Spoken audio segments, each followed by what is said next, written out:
Today we will try to almost finish this chapter, because we have to study only the hormones in this academic session from this chapter.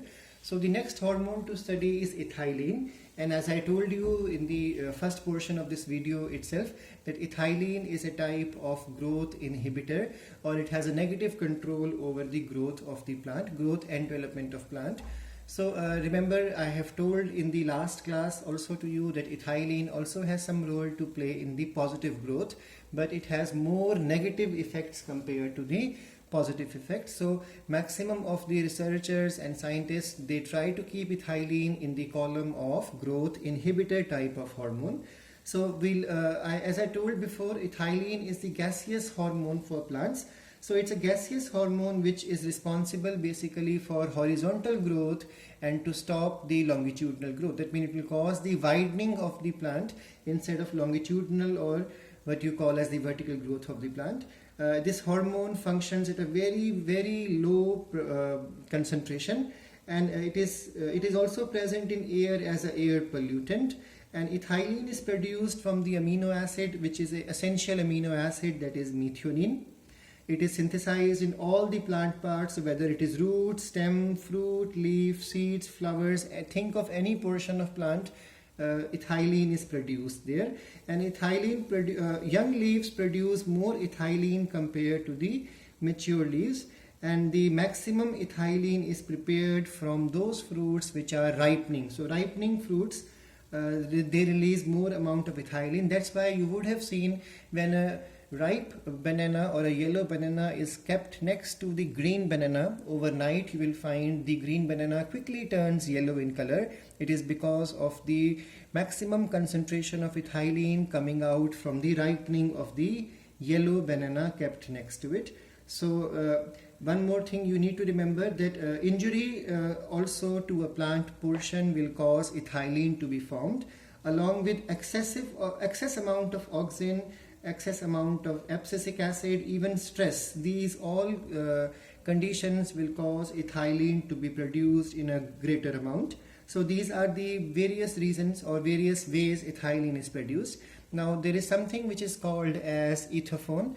Ethophone is chemically called as 2-chloroethyl phosphonic acid. This acid is nothing but a component which carries ethylene. So this is a liquid type of ethylene, and it is sprayed on the stored green bananas, and overnight the bananas will start turning yellow in color.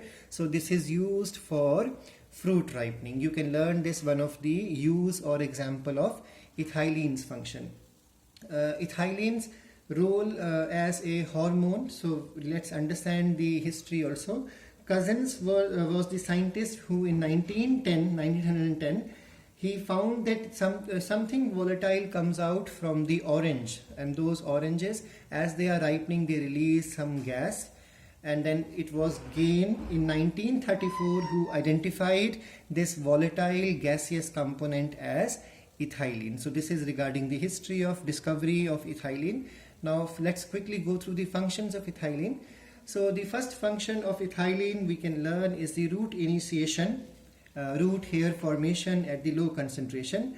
Ethylene induces development of adventitious roots on various parts of the plant cutting. So if we have a stem cutting, we can spray some ethylene, and then this will cause growth of the adventitious roots from the stem cutting. It promotes development of lateral roots and also the root hair formation. But remember, the concentration is supposed to be the low concentration. In the same manner, there is a movement in plants which is called as epinasty. You have learned in 10th class tropic movement.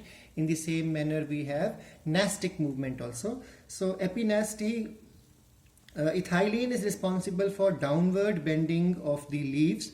So the leaves and the flowers always bend down. You must have seen petals bending down. Once the rose bud starts opening, you'll find the petals will start turning down. Even sepals will turn down. So this movement is called as epinasty. So this is also influenced by ethylene. In the same manner, ethylene is responsible for inhibiting the longitudinal growth. So longitudinal growth will stop. That means the plant will not grow vertically anymore, but will grow thick. So instead of growing more taller, it will start developing a thicker structure. So it promotes the growth in the horizontal manner. So ethylene changes the growth pattern of the plant, causing the plants to undergo swelling, and this will stimulate the lateral growth and will stop the elongation or the longitudinal growth. The next function we can understand is the transverse growth, which is motivated by the ethylene growth of internode as well as the growth of the leaf bases.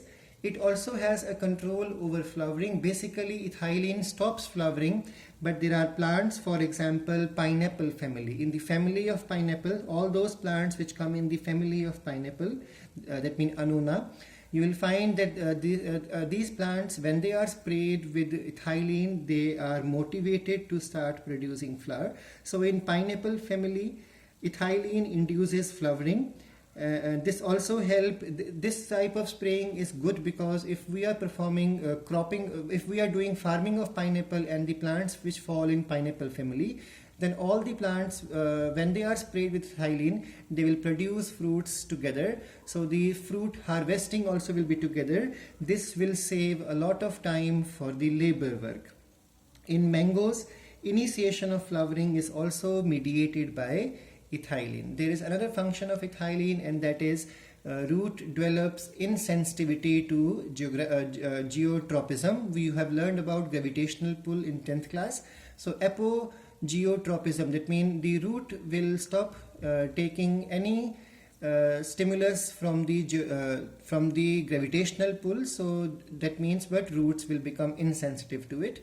It also enhances apical dominance, which is done by auxin, because I told you when auxin's amount is high, ethylene will come into play, and it induces femaleness in many of the plants, and it also is responsible for senescence.